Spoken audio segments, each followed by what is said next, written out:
Welcome to our channel. Today we how to activate AWS GuardDuty for threat detection step by step clearly.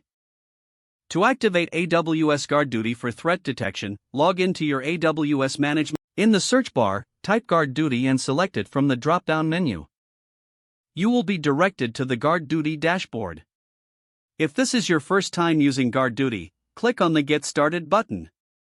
Review the information about GuardDuty functionality and click Next. Select the AWS region where you want to enable GuardDuty. Make sure to read through the pricing details presented on the screen. Click the Enable GuardDuty button to activate the service. Wait for a confirmation message indicating that GuardDuty is now enabled for your account. After the service is enabled, you can configure threat detection settings. In the GuardDuty dashboard, navigate to the Settings section. Here you can set up your notification preferences.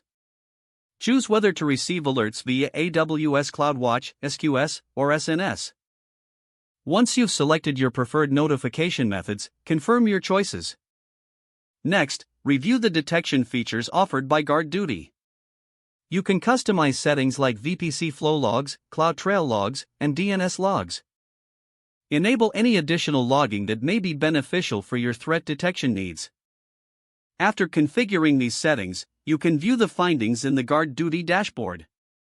It may take a few minutes for GuardDuty to begin gathering data and reporting findings. Regularly check the findings dashboard for any potential threats detected by GuardDuty.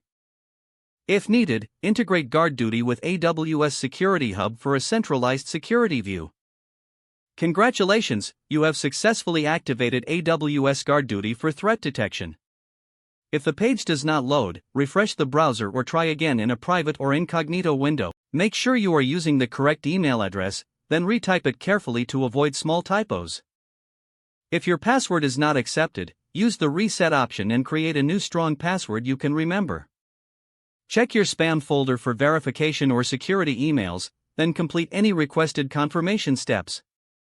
Enable two-factor authentication if available to improve account security and reduce unauthorized access. After signing in, review your profile details so your contact information and settings are accurate and current. If you see an error message, note it down and try again after restarting your device and internet connection. Don't forget to like this video and subscribe to our channel for more step-by-step tech guides.